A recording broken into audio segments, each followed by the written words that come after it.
Welcome, Duke alumni and friends, to this session of the Duke Alumni Forever Learning Institute, an interdisciplinary program built around a series of themed conversations and learning experiences. I'm Ann Stephenson, Director of Professional Development with the Lifelong Learning Team in Alumni Engagement and Development. I'm so glad you are here for the Human Side of Space Innovation, the third session in our Blue Devil in Space series. Today, we will explore how space challenges not just our technology, but our ethics, our understanding of life, and our place in the universe, using Star Trek and other science fiction to spark the conversation. We are also excited to bring in real-world perspectives from a Duke senior and president of Duke AERO, along with alum Allison Korn, now an engineer at SpaceX. They will share stories of innovation, teamwork, and decision-making under pressure, reminding us that behind every mission are people navigating complexity, uncertainty, and big responsibilities. We will have time for questions and answers at the end, so please feel free to drop your questions in the chat as we go. And after the session, you'll have a chance to complete a brief survey from our team. I am pleased to be joined by my colleague, Dr. Mohammed Noor. Mohammed is a professor of biology and Duke's executive vice provost. He teaches and leads research in genetics and evolution, bringing both expertise and insight into these important questions. Welcome, Mohammed, to the Forever Learning Institute. Thank you for having me, and big thanks to all the Forever Learning Institute staff and for putting this program together. It's an honor and a privilege to be here, and I'm especially privileged to be with two illustrious, esteemed colleagues here. And I'll introduce each of them, and each of us will then give a 5-minute intro to ourselves, and then we'll have some questions among us, and then we'll have your questions at the end. So let's start with Megan Glasgow. She's a current student studying mechanical engineering here at Duke and president of Duke AERO, which we'll hear more about in just a moment. Thank you for being here, Megan. Thank you, Mohammed. Hello, everyone. My name is Megan Glasgow. I'm a senior studying mechanical and aerospace engineering. I'm really excited to bring a student perspective to today's discussion. But as Mohammed said, I'm mostly here to represent Duke AERO, which is one of Pratt's student design teams, and we are focused on providing students with exposure and hands-on experiences in the aerospace industry.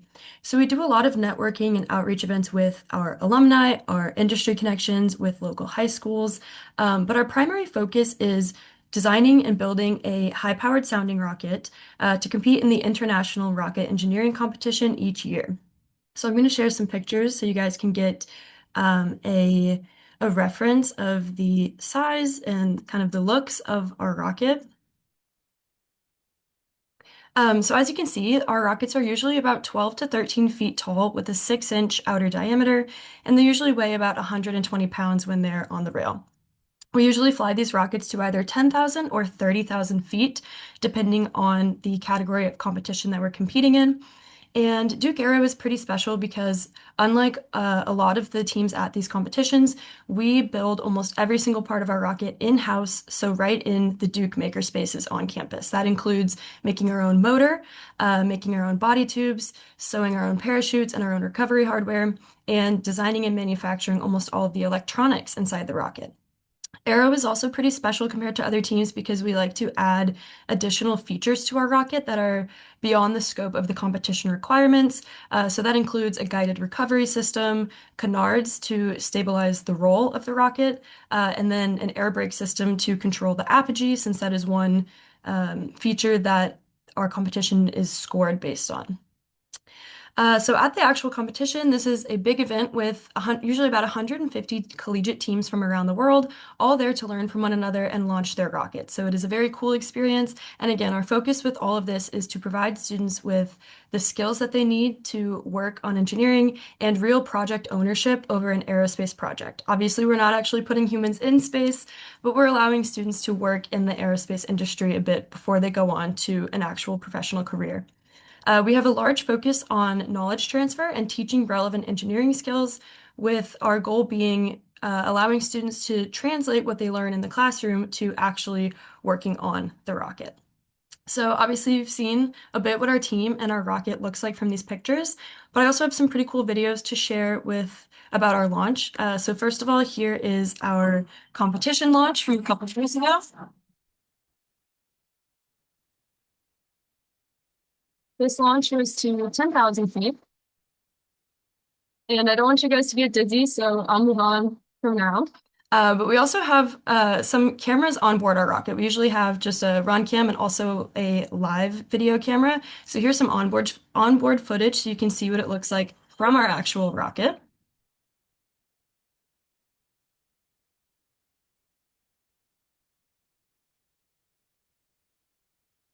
And finally, as I mentioned, we build our own motors. And obviously, before we actually launch our rockets with them, we have to test them statically on the ground first. So here's a video of us doing one of those tests.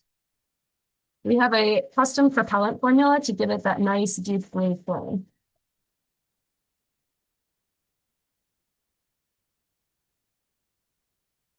All right, well, that is kind of an overview of what I've been involved with during my time at AERO and some of our club goals. Thank you for letting me share, and I'm looking forward to the rest of today's discussion. So back to you, Mohammed. Thank you. That was fantastic. Really interesting. I definitely have questions for you already on that.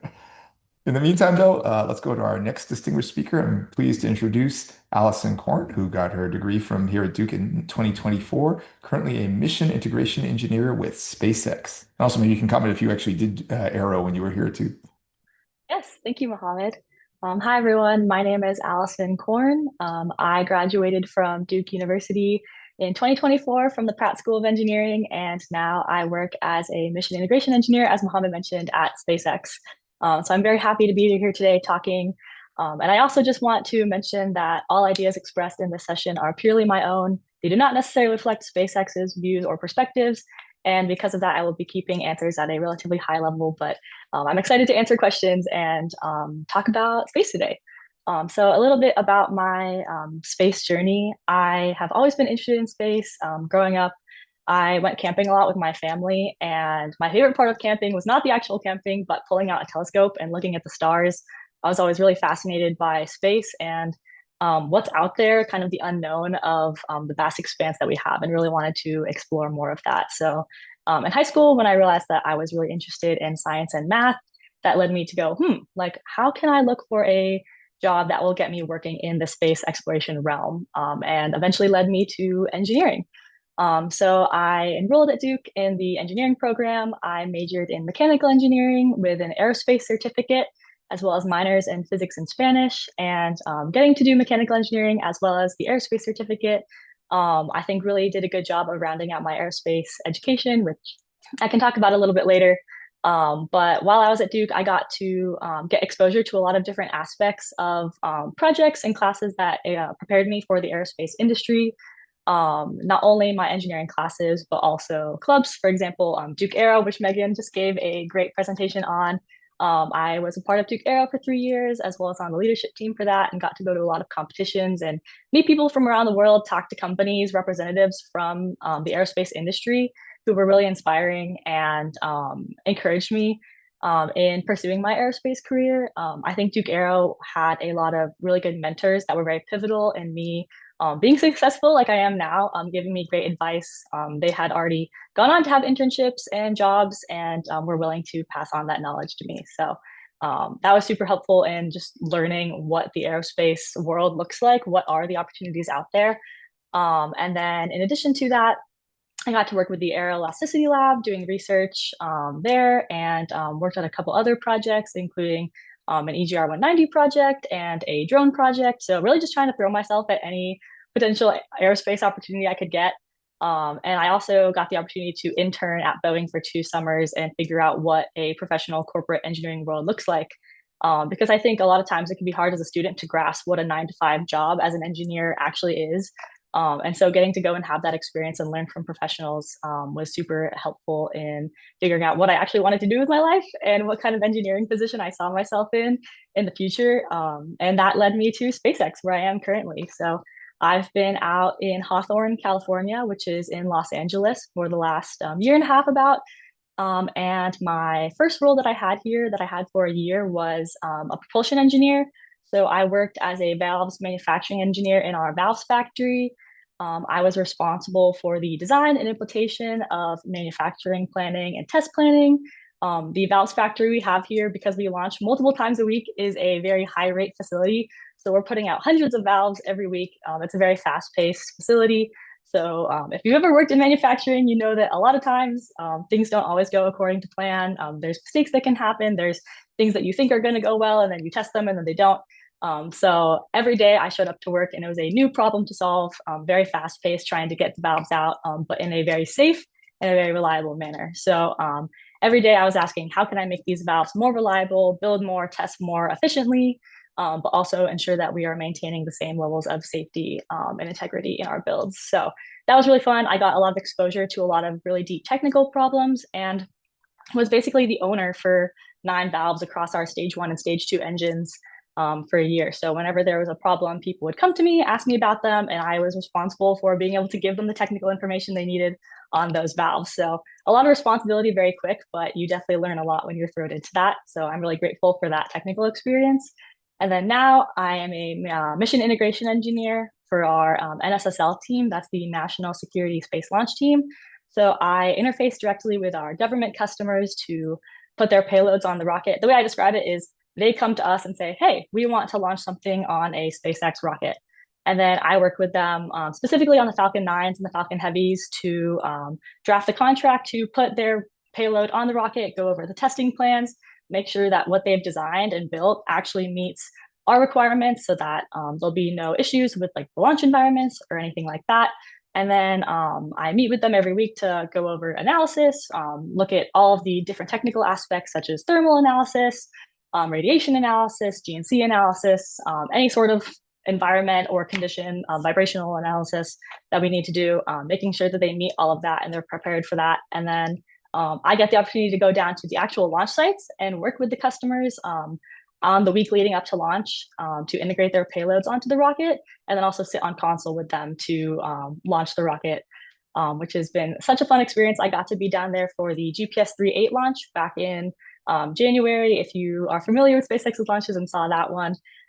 So yeah, I've gotten a lot of exposure to a lot of different sides of aerospace through this role, and feel really lucky to, at SpaceX, have gotten kind of two sides of the coin, one being super deep technical experience and one being a lot of breadth and technical experience. So yeah, I've been learning a lot and I'm excited to keep learning. So that's all of my introduction, and I'll hand it back to Mohammed. That was fascinating. Thank you so much for that. And also 5 minutes on the nose, like to the second. Good job.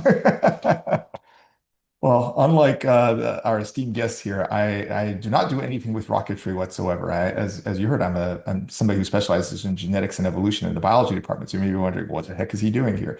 Well, starting about 2014, I started going to like science fiction conventions, and I was a little surprised going to those things to find that there's a lot of science talks at those things, and people were really engaged. So there's actually a colleague of mine from the biology department, Professor Eric Spanda, who's retiring this semester. He was giving a talk on genetics, but he was framed it in the context of wizarding in Harry Potter and the inheritance of wizarding. So I thought, hey, I could do that. I could do that with genetics and evolution. So I started doing that in 2016 at various conventions. Around the same time, Princeton University Press reached out to me and said, we'd like you to do a public talk and also write a book. So I decided to use that actually for the basically the subject of the book. So it's called Live Long and Evolve: What Star Trek Can Teach Us About Genetics, Evolution, and Life on Other Worlds. It basically is exactly the same coverage as what our intro bio class at Duke is, our intro to genetics and evolution, but just framed using examples from Star Trek. It's nice because it has a narrative to it. And I started using that in the classroom then right after that. So I teach a class literally called Genetics, Evolution, Star Trek that students take. Interestingly, most of the students have never seen it, but they're interested in having a narrative. And honestly, there's a lot of pedagogical literature out there which suggests that having a narrative as you're learning something gets people far more engaged and helps with retention and things like that. After that happened, I actually had an alumni connection. Interestingly, this is via Duke. Jane Brooke is an actress. She graduated from Duke in the 1980s. I think when she was at Duke, I think she was Jane Anderson. But she's been in Chicago Hope and other things. But she was also in one of the Star Trek series. But she actually connected me with the writers for Star Trek Discovery. So I then ended up becoming a science consultant for a couple of seasons of Star Trek Discovery, Star Trek Strange New Worlds. So it's really kind of fun, both inserting science into the shows and making sure that the biology is good, but also then using the science that's depicted in the shows, sometimes which I put in, but sometimes what other people put in, as a learning thing, both in the classroom and in a public sphere. And so far, it's been pretty good. I mean, I have like a YouTube channel and things like that that, it seems to get good feedback. And, I just came back last month from speaking on the Star Trek cruise. And fascinatingly, like, people are really, really engaged in science from this venue because, again, most people, this is how they learn science. They watch things like The Martian or they watch Interstellar and they're like, ooh, I want to know what's right in this and what's wrong. On the cruise, and you can imagine, like on the cruise, people are staying up late pretty often. I would have these early morning office hours, as I call them. And I'll say, like, dude, almost nobody ever comes to my office hours. But on the cruise, I'd have them at 8:30 in the buffet. There'd be a line of people like 30 minutes early to come talk about science. So again, it's just a venue for getting in there. So I'm going to close out. I'm going to show you a 1 minute clip. This is from a video that one of the students in my class made because their final project is to basically present something that illustrates concepts that they learned in class. And this particular person said, "Well, I'm gonna film a clip from a fake Star Trek episode." So I'll show that right now. Give me one moment to get it up. I'll just play 1 minute of it. It was actually a 7 minute video, but I'll only play 1 minute. Okay, but why did he appear strong? This must be the evolution that they underwent. I mean, I would assume that a weaker body makes them less able to produce more offsprings. There was a beneficial mutation that randomly occurred and helped them solve this problem. This mutation gave them more strength, which can help them excavate more resources. These stronger individuals had more offsprings. As time goes on, this more robust and beneficial trait became more widespread. Although this mutation was random, its fate was not. This beneficial mutation helped increase the reproduction of those who have it. As a result, it gets passed down and actually makes the species in general stronger. This is the real natural selection. They were not having a struggle with each other, like many of us might misconceive. It is just coping with the environment. The genetic variants allowed some of them to reproduce more, until this some became most. This natural selection is a mathematical inevitability. But wait, he's a mutated human. Why does he look almost the same as us? Isn't he supposed to have like 4 arms or 4 eyes or have tentacles? Senator, evolution does not need to be that dramatic. It doesn't need to be expressed in the form of physical manifestation. They don't need to physically transform. There are actually many examples in history, such as lactose-intolerant humans from a long time ago. I'll go ahead and stop it there. One of the most fascinating things about this clip is that not a single one of those students was actually in my class. But what happened is the person who turned it in got his whole dorm to act it out. So, yeah, it's fascinating just when you give people space to use their imagination, and space is a great thing for it, and rocketry, things like that. The outcomes are fantastic. And that's been my goal, is basically to get people to learn science through engagement in science fiction and space in general. So I'm right at my 5 minute mark, so I'm gonna stop there. Let's bring all the speakers on the screen. Thanks. I'm trying. Ooh. Great. Thanks, you guys. That was fantastic intros. I loved hearing it. So I have a couple of questions for you, and feel free if you have questions you want to bring up with each other, that'd be great. But let me start off with you guys. So, I mean, speaking personally as a Star Trek fan, I've seen a lot of ethical narratives about space and exploring new worlds on TV. What do you feel or experience as ethical responsibilities that arise as humans explore beyond Earth? Let's start with Megan and then go to Allison. I'm actually going to pass this one to Allison first. I think she has a lot more hands-on experience working with the ethics, but then I'm happy to provide my perspective.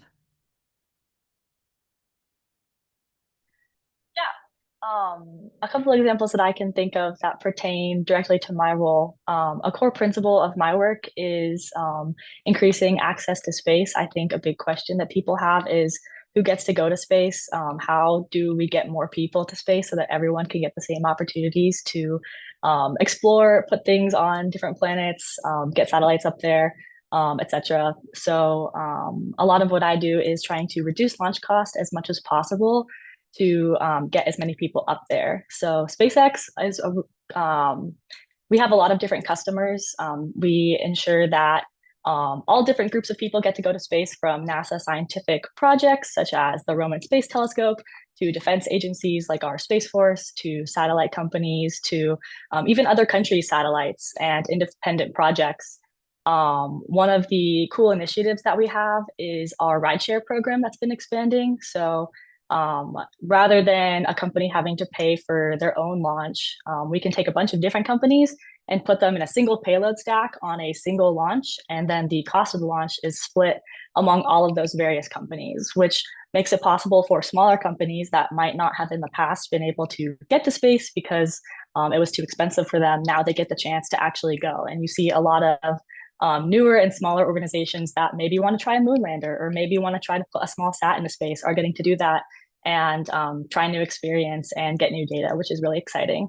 So that is one thing that I see playing out is space in the past has been very expensive and very difficult to get to. And obviously it's still very expensive and difficult to get to. But we are moving towards making that easier for everyone who is looking to do that. And I think another way that that's becoming easier too is by reuse of hardware. So we reuse our boosters, we reuse our fairings, and by not having to manufacture new equipment every single time you want to launch a rocket, that in turn brings down the cost of each launch, which then makes it cheaper for all of the individual companies to then pay for a launch. So we still have a long ways to go in terms of, maybe everyone getting to space. I'd love to see a future where, small university teams can even be like, hey, we want to design something and throw it on a rocket. But I think we're definitely moving in that direction, which is super exciting. And the other thing that I can maybe touch on a little bit is I know a lot of people have questions about space debris as we send more and more satellites into space. That's becoming a big concern. And while I will not claim to be a technical expert on space debris, at least in my experience here, I've seen people taking strides to kind of address that ethical concern by recovering hardware. So not leaving things up in space, but trying to get things back, like our fairings and boosters, as I mentioned. We take those back and reuse them. So that limits the amount of hardware you're leaving up there. Also, when our hardware is done being used, making sure to bring it back so that it burns up in the atmosphere, as opposed to just letting it kind of float around and, I don't know, maybe be up there for longer periods of time. It'll self-destruct. So we're not just leaving defunct items up there.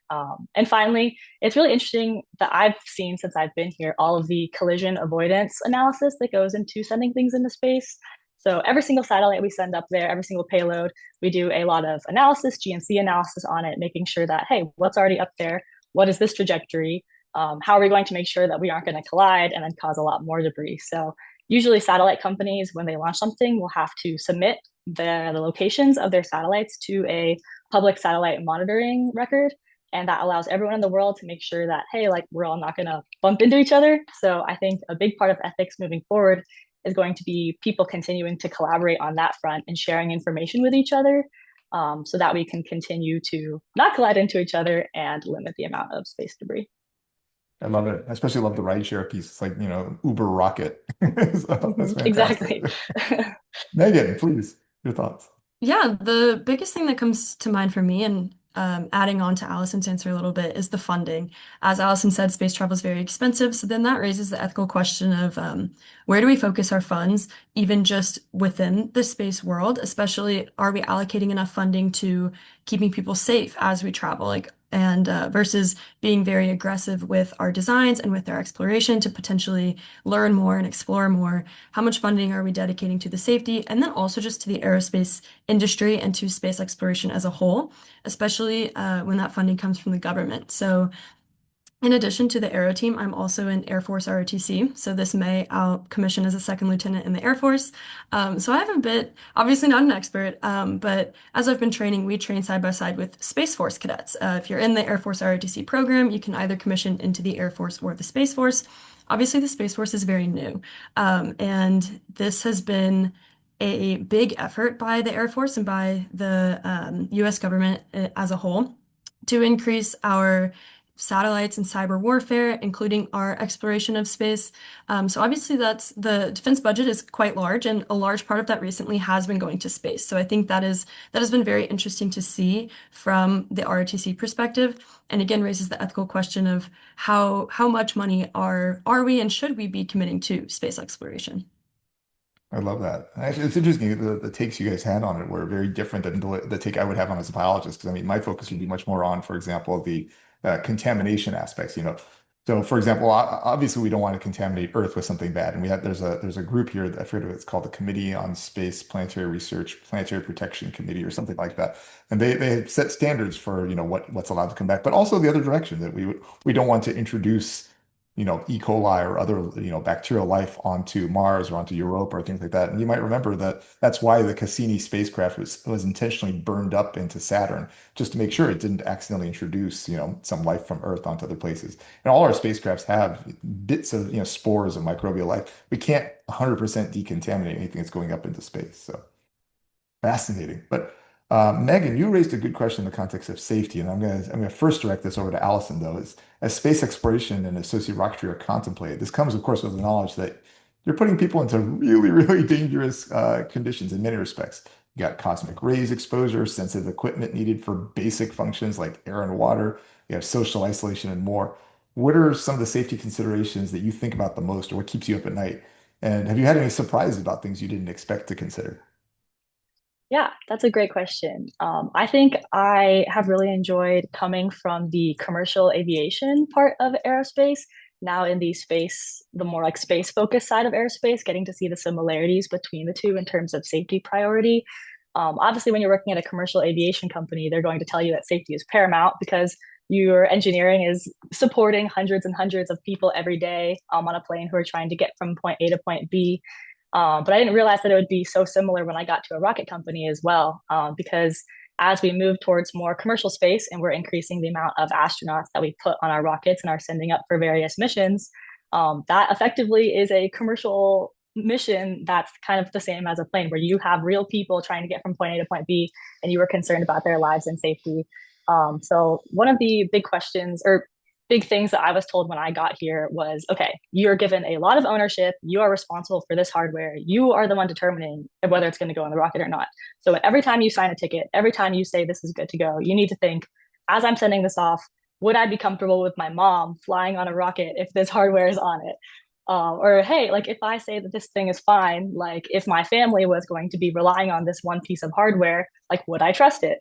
And I think having those more serious contemplations as you're going through your daily engineering decisions is a really important way to add gravity to the decisions, and kind of like putting that pressure on you to say like, hey, I'm not just like moving hardware along like on a production line, like getting it out the door to like meet rate. This is like real things that is impacting real people's lives. And yeah. And so I think there's two things that then come off of that in terms of what I've seen for prioritizing safety in my work. One is redundancy. In every place that we have a critical system, we have one or more than one component. We'll have two, three, have spares, so that if something goes wrong with the first component, we'll have backups to ensure that the system will still function. And there'll be some times where we'll have a critical component where maybe the spare will go down and we'll call off a launch because we'll say, hey, like this violates our criteria. We don't feel comfortable sending this to space with the backup or the primary broken. We need more spares. So redundancy is something that we take very seriously, and making sure that there's no failures to ensure the safety of the astronauts or anything else that's riding on our rocket. And the other thing that is important is reliability, ensuring that your design, all the requirements are met every single time. Not that maybe a valve passes sometimes, then fails other times, but that at every step of the process up to through the launch, it's going to work exactly as you intended. So in order to verify the requirements are met, we do testing at every single stage, from at the manufacturing level to at the integration level, static testing, and then we even do checkouts on the day of launch to make sure all of our systems look good. And one thing that and maybe people are familiar with, I heard this when I got here, was the Swiss cheese method. So if you have a test at the manufacturing level, you try to make it as close to what it's going to see in flight as possible. But when you're just testing a component, you're going to be missing some things that actually it might see on the day of launch. So you might not be verifying every single requirement. So if you have that test, it might have some holes. And then you have the next test, which is like maybe more similar, but still has some holes. Eventually, if you have enough tests, you stack all the pieces of cheese on top of each other. When you get to the top, there's going to be no more like holes, no through holes. You're going to have covered every single aspect of the test. So in order to verify reliability and make sure everything's as safe as possible, we make sure that there's no holes in the variety of our testing, so that we are accounting for everything. So by incorporating redundancy and reliability and just taking all of your engineering decisions seriously, it really makes the astronauts that we fly feel more encouraged that they are going to have a safe transit to wherever they're going. And I've gotten the opportunity to meet a couple of the astronauts. They'll come and talk to us and share their experiences. And they've always been encouraged by the amount of safety emphasis that the engineers here are putting on their hardware. So yeah, that's been a really cool thing to witness. Fantastic. Megan, love your insights on this too. And also, for you, Megan, I'd also love, like, are there safety considerations associated with the launches you guys do as well in AERO? Yeah, absolutely. So I will say our perspective in Aero is very different than Allison's perspective on safety because we're not flying humans or life of any kind. And we also don't have multi-million-dollar contracts with customers to uphold. So we are doing this just for fun and just to learn. But obviously, safety is still important because if things go wrong, it could still injure people or property. So we want to avoid that. And also, it's disappointing for us. And I will say that this is the first time that most of our students have had to think about the additional safety considerations that go along with aerospace engineering. So obviously we've done projects for class. This is just another project, but there are a lot more failure modes associated with aerospace engineering than anything that you might do in class. And I will say that some of our engineers have had to learn that the hard way, and we've had to learn that the hard way as a team. Unfortunately, sometimes we've had failed launches. We've had rockets blow up and not be recovered safely, not be reusable. And I think that is a good sobering first experience of the safety considerations that we have to focus on in the aerospace industry. And luckily for us, it's a small enough scale that we're just disappointed that our rocket didn't work out or that we didn't do well in the competition. But obviously, Aero is kind of a launch pad, forgive the pun, to aerospace careers for our students. And so it's important that they learn early just how important safety considerations are in the aerospace industry. So that might include having a larger factor of safety than you would in a normal school project. That's one thing we've noticed. We've also worked very extensively with the Duke Safety Office this year, making sure that our conditions for mixing and testing our solid motors are up to par and that our conditions are actually safe. So that was kind of a routine review that we've done with them and have now walked through a very long proposal, several meetings, and a long process, gaining from the Duke Safety Office's expertise to make sure that our students are kept safe when they're working with the propellants and with the motor and testing the motor itself. So that has been kind of just a taste of what we've been able to get as a team and for our students. So I think that's been really helpful. I love that. It's fantastic insights from you both. Thanks. So, I mean, both of you have gone through Duke, and I know you're finishing up right now, Megan. But Duke actually doesn't have an aerospace engineering major. So, what are the unique elements that Duke education brings to students who are interested in this as they study this area? Like, why should people come to Duke in particular if they're interested in aerospace? Why don't you start, Megan? Because we had Allison start the previous time. Yeah, so Allison and I both did, or I'm finishing up the aerospace engineering certificate. So while Duke does not offer aerospace engineering as a degree, they do have the certificate, and basically that includes just adding some additional aerospace-focused technical electives to. It can be stacked to any degree. Most people stack it on the mechanical degree just because you already need mechanical electives to get your ME degree. And that also includes a humanities class related to the ethics, business, or social impact of science and technology. So I think that was also a cool addition to the certificate. I enjoyed my class that I took for that. And then also, obviously, my answer is going to be Duke Aero, but a bit more specifically into that. Again, we try to provide students with hands-on experiences. We're also open to all students, Pratt and Trinity. And while we have mostly engineering students involved, we do have a few Trinity students who are just interested in rocketry and can come learn the skills needed to actually contribute to our rockets. So I think that's really cool. And like I said before, we have a large emphasis on teaching skills. And when freshmen or new members are interested in joining the club, I always tell them, we'll teach you everything you need to know. I definitely came in with zero experience, and I've held multiple technical leadership roles, and I'm now the president. So everything I learned about rocketry has been from Aero, complemented by the classroom and internships and other stuff like that. So I think Aero has been a great experience. I think Aero is unique and Duke is unique because I will say that Duke typically does pretty well at our international rocket competitions, especially compared to schools that have large aerospace departments with a lot of aerospace funding. So I think it's pretty cool that Aero is able to do what we do without having a large aerospace department to back us. And we're able to do that through we get funding and advisory support from Pratt. And the Pratt faculty have been very helpful for us. We have a faculty advisory board. Anytime that we have technical questions or just need things reviewed, we've gone to several faculty members and they've all been willing to help us review our designs, offer their expertise. And so that allows us to do what we do, especially since we don't have a large aerospace department. Fantastic. Allison, please.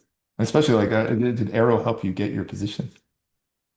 Yeah, definitely. I think Megan did a great job of explaining the benefits of the Duke engineering program.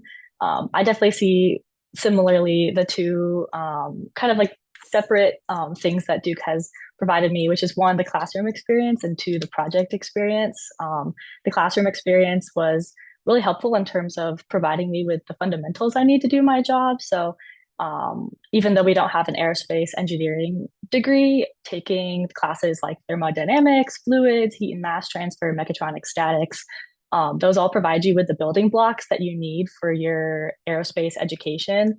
And the big thing that you'll hear a lot at SpaceX is first principles, kind of going back to that like first intuition you have of understanding the basic engineering equations. And when I was preparing for all of my aerospace interviews, and even once I got here, going back and looking through my Duke class notes at all of those like fundamental basic building block equations, going back to my sophomore year classes, that was all super helpful and made me appreciative of the education that I got and the opportunities that I got to kind of get fluent in those equations because they'll stick with you for the rest of your engineering experience.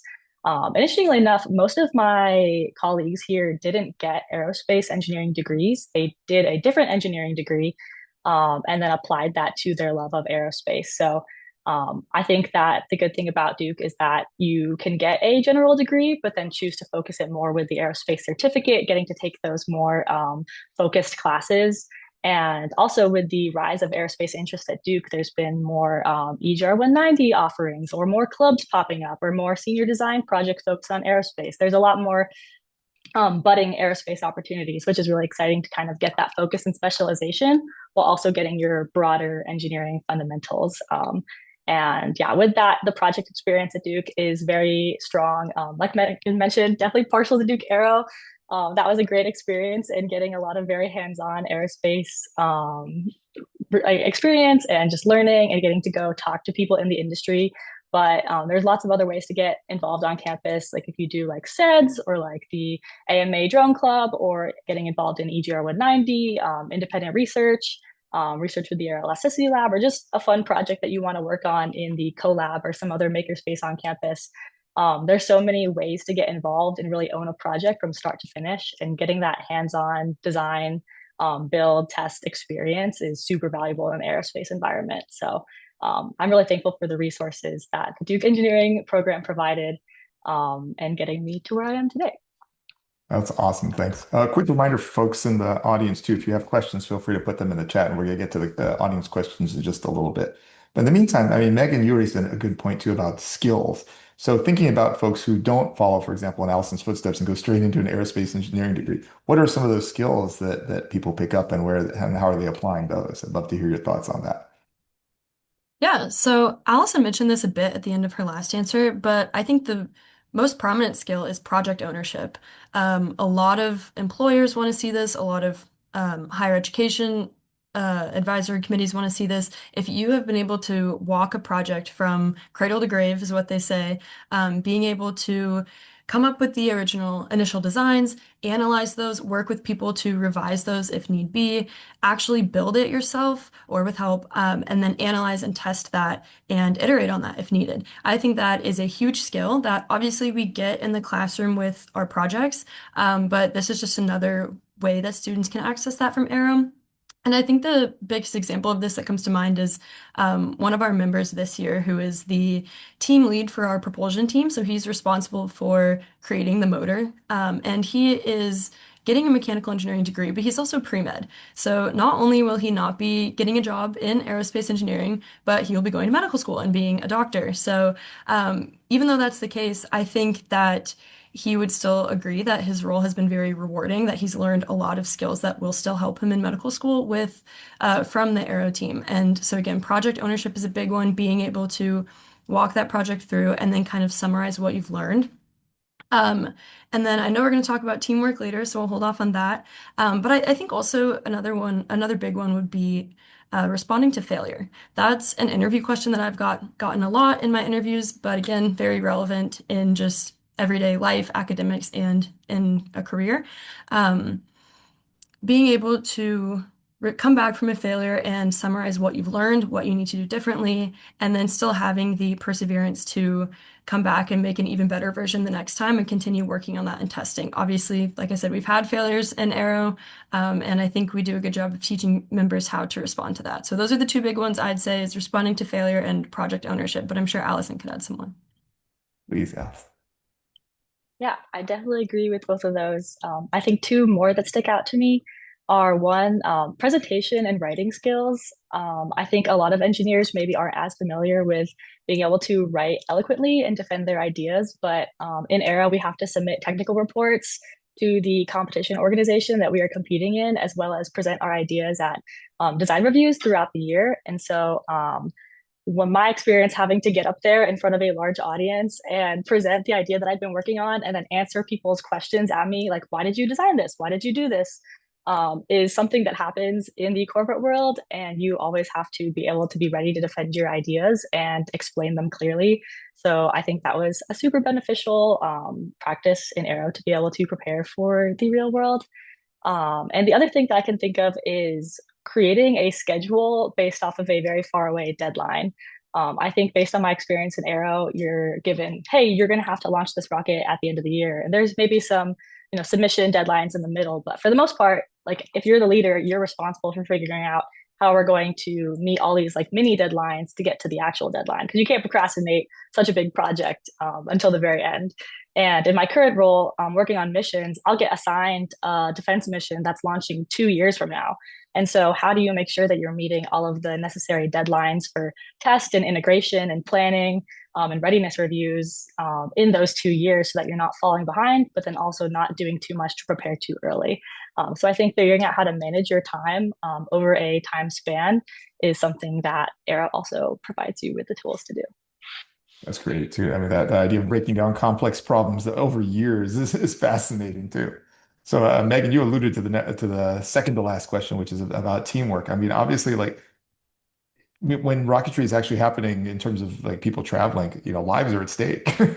So, I imagine teamwork is pretty vital. I'd love to hear like how teamwork has worked both in terms of here at Duke and then more generally in the industry.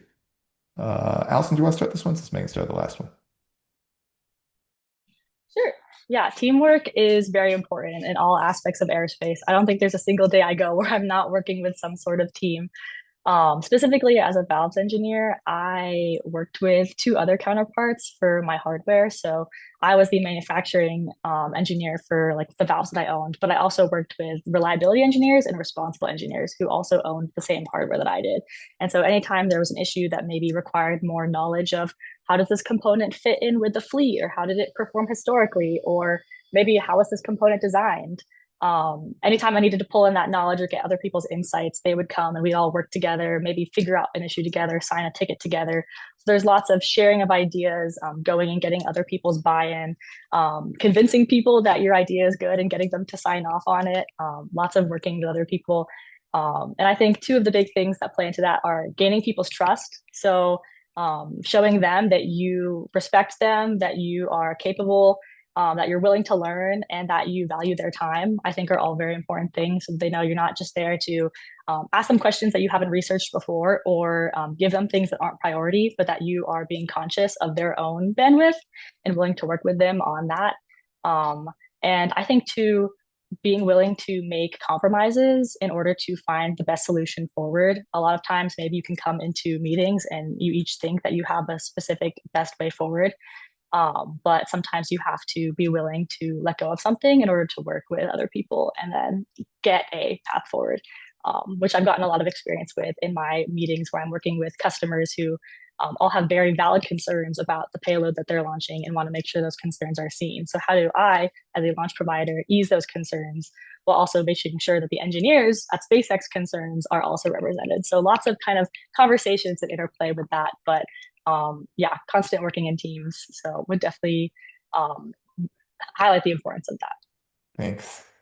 Megan, would you like to add? Yeah, so in addition to everything Allison said, I think AERO teamwork within AERO is unique because we are not really coworkers, but more so we're just friends and classmates, and we're also not doing this for a salary. Everything that we do is in addition to classwork and homework. We've pulled many all-nighters in our maker spaces, getting ready for a launch, finishing a part of the rocket that needs to be finished, and so I think the teamwork aspect of that is a big draw for most of the people that get like very involved in the team and commit several hours a week to the team. Obviously, we enjoy each other's company and we rely on kind of the fun and team building aspect of the club to make it worth it. That's one of the big things that we get out of it. So I think that's an interesting aspect of teamwork within AERO.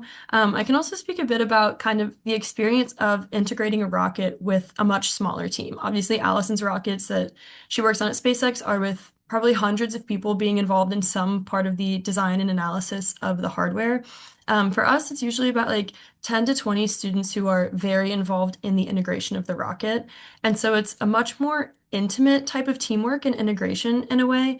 As I alluded to, we have team leads responsible for each subcomponent of the rocket. So usually that's kind of the electronics, the recovery, the structures, the body tubes, and the propulsion. And then we also have a deployable payload.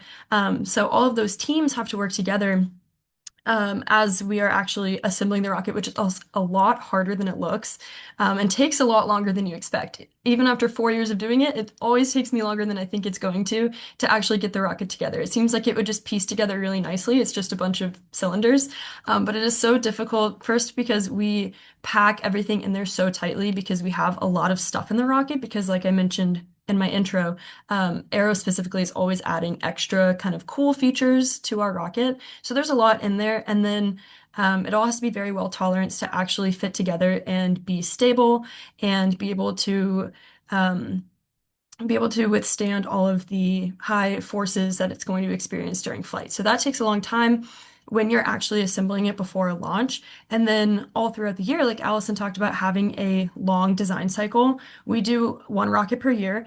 And so one thing that we've gotten better at throughout the years, I think, as a team, is planning for integration earlier on. And that's partly through the design reviews that Allison mentioned within AERO, and then constant communication across sub-teams of making sure that the pieces that I'm designing for one sub-team are going to interface nicely with another part of the rocket that another team is working on. So I've seen a lot more success in that as our team recently has focused on constant communication throughout the year, kind of planning for the end of the year when we actually physically put the pieces together. So kind of thinking about the integration and teamwork all throughout the year has been a big help for us. That's great. Thank you. Yeah, actually, I love how interdisciplinary all this has to be too, because obviously, in terms of like getting a manned rocket into space, you need not just physicists and engineers, but you need like chemists and biologists and all these different other disciplines, and including the social sciences and humanities too. Because I mean, there's a lot of personal aspects to it all. Speaking of personal aspects, and this is our last general question before we get to the audience questions, and given the time, maybe we'll go a little short on this one too. A lot of people contemplate space via science fiction narratives. I know all of us are fans, for example, of The Martian. We all also have other fandoms as well. How do you see those as being important, and how do you feel that fictional narratives have illuminated real world challenges? Either in the past going forward or presently for the future. Allison, why don't you go first? Yeah, it's a great question. I think one of the things that I appreciate about The Martian is that it just shows the complex logistics that are required to get to space, both in space and on the ground. When they're trying to save Mark, they go through crazy amounts of effort to contract a new fabrication of something. They're getting JPL involved. They're getting the government involved. They're trying to figure out when can we actually launch? What's the right window? They're communicating like politically. They are like looking at supplies and material procurement. There's just so much that is required to get a successful mission off the ground. And so I think that The Martian really did a good job of highlighting that and all of the aspects of launch that are required, all of the parties that need to be super closely involved in order to further space exploration. The one thing that I think is super fascinating, looking at both The Martian and maybe Interstellar too, is communication to space vehicles. So right now, it's not too terribly difficult to communicate to people in space. You look at the moon, it only takes a second or two to send something there, send a message. So if you have people who are exploring close to the Earth, it's pretty easy to have like a line of communication to scientists and engineers and support back on Earth. But as we go further out into space, if we're going to Mars, it might take 20 minutes to send communication each way. What you see in The Martian when he's trying to communicate back to them and there's that delay and he's, like rotating and like the camera and all of that. So we're going to have to do a lot more training, a lot more prep, and give the astronauts a lot more resources as they venture off further so that if things go wrong, they are better equipped to handle and deal with those fast response issues. So I think that'll be really interesting to see how we change our training and prep to then do those longer term further missions. Megan, that was a great answer by the way, Allison. Yeah, my answer isn't very technical, but I think it's true. I think that science fiction media is very important to inspire the next generation of aerospace engineers and everyone else involved in that. Just rocket enthusiasts, as you mentioned, the political scientists who are all involved in this process. I know for me, reading The Martian and watching Interstellar kind of is what inspired me to be interested in rocketry ever since I was pretty young. And so I think like inspiring the next generation to go ahead and start studying those things and ensure that we have engineers at the forefront of tomorrow's space exploration is really important. And also the fact that it's never too late to get into it. I know it's these films and books have also inspired a lot of adults to get into rocketry later in life, either in their career or just as a passion. Totally agree. And it's fascinating too, because if you look at like say flip phones from 20 years ago, those were inspired by the communicators from original series Star Trek in the 1960s. And I'm sure there's things today. So I mean, I don't know if any of y'all, anybody here in the audience has watched the series For All Mankind, and if you have not, you should. It's like one of the best series on TV. But the fifth season starts this Friday. Fifth season starts this Friday, and one of the things they have in the fifth season, which hasn't shown yet, is they have an established Martian colony. And in the previous season they were all living underground because of there's so much radiation coming in there and there's not good protection. This season what they're going to have some people living on the surface but still in enclosed spaces. But what they've done is they set up these magnetic fields above the colony to try to do it. It's a fascinating idea. It's never been done. So maybe that will inspire some engineers to go out there and actually like, hey, can we build these magnetic fields artificial right there above a colony and have people be able to live on the surface. A hypothesis. Maybe we'll see. Anyway, with that, let's go to some audience questions. First one is more for you, Megan. Although actually, Allison, you may have some historical aspects on it too. AERO costs some money. Do you want to talk a little bit about how it's funded? I don't know if you want to give a detailed budget, but just like generally speaking, how it's funded. Yeah, so it is expensive, and especially as students doing this for like a nonprofit club, it is hard to fund. Usually, about two-thirds of our funding comes right from Duke. Pratt has a really great advisory council for funding their student design teams. So we've been very fortunate to get a lot of our funding from Duke. Of course, we're always looking for more, but we do get a lot of money from Duke each year. And then the other third is usually funded by sponsorships. So we work with some larger nonprofit foundations who give us a lot of money to build. And then we also work with corporate sponsors, including like usually we're sponsored by Blue Origin, who supports us financially and with kind of just technical advice from we're paired with a mentor with that company. And then a lot of companies also donate materials or in-kind donations. So for example, a lot of our software, our CAD software, is just donated free of use or free of charge. We also get materials from Fiberworks, which is a local company, because carbon fiber is very expensive. And then we also have a lot of companies who just offer technical advice. So some of our sponsors will do design reviews of our electronic boards, stuff like that. And so corporate sponsors kind of help get us the rest of the way there. But yes, we are always looking for more money. Love it. Thank you for that. Allison, you mentioned that, working with multiple customers on a single launch. They called it the Uber rocket. What are maybe not actual, but at least hypothetical challenges with that sort of arrangement? What are there ways that you have to manage that, or that in theory you don't have to give specifics if you're not allowed to talk about them? Yeah, I think maybe one of the biggest. So, oh yeah, to clarify, it's called the rideshare missions. Um, I think Uber would be a good name for it though.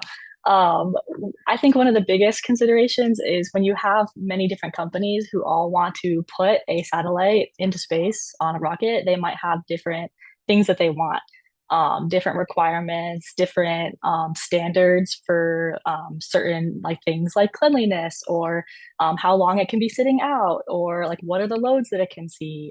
And so being able to, with our rideshare program that's a little more developed, we already have things in place for that to make sure that when they come to us, they're already equipped to meet our standards and work with the other payload providers. But for maybe some of these more ad hoc missions that aren't as standard, the biggest challenge can be working with everyone to make sure that everyone feels like their opinions are being heard, that their spacecraft is being valued, and that we as a launch provider are meeting all of their requirements in a way that makes them feel confident and safe about getting their specific payload up, even with other payloads on the same stack as them.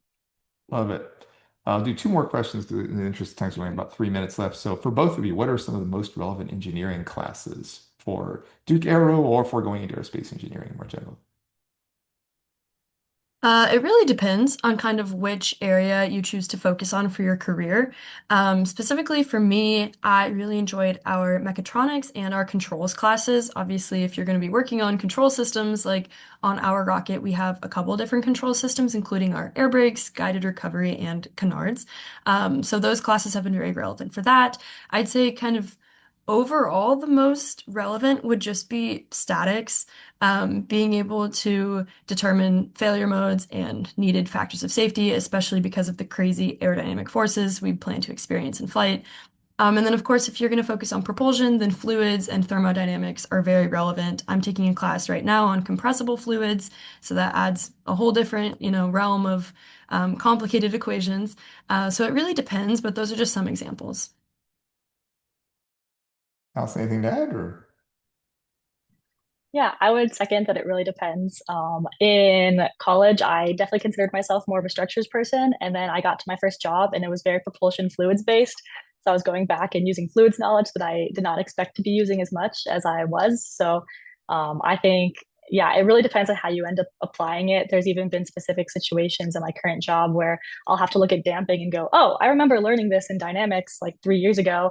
I didn't think it'd be relevant based on my specific role, but look, now it's showing up. So I think there's little things from everything that can be important. All right, let me close out. I'm going to reword this question a little bit to make it briefer too. The question was, in what ways do you need creativity in your roles? Well, that, I mean, obviously that could be a whole presentation in and of itself, but like, how about one example of something that where you used some creativity and you were very proud of it in your role? Megan, why don't you go first? Sure, I will try to keep this brief, but it is kind of a lot to explain. One project that I spearheaded a couple years ago, we called it FinSight, and the point of this project was to determine the loading on the fins during flight and eventually back out kind of the improvements in our manufacturing methods and see if we're experiencing fin flutter. So to do that, we needed to place strain gauges in the fins, and we did this by designing a custom printed circuit board that was 0.4 millimeters thick and flexible and in the shape of a fin. And then we actually included this in our fiberglass and carbon fiber layup in each fin. Then, of course, we had all of those wires leaving the fins and needed to have a very creative housing to store the power system and the data recorder for that data within the space between our motor and the outer body tube, which is about 2 inches radially. And obviously, we used a 3D printed plastic that would melt from the motor heat. So we had to be very creative with fitting it in the spatially and thermally constrained area. And then also putting a PCB in our fins was very novel. And a lot of people at the competition were like, what are you doing? And why are you doing this? So that's kind of just something very cool. I've been a part of at AERO that showed that was very creative and very novel. Allison, please. Yeah, I think without going into too much detail, one thing that I got to work on as a valves engineer was designing a new test for a valve.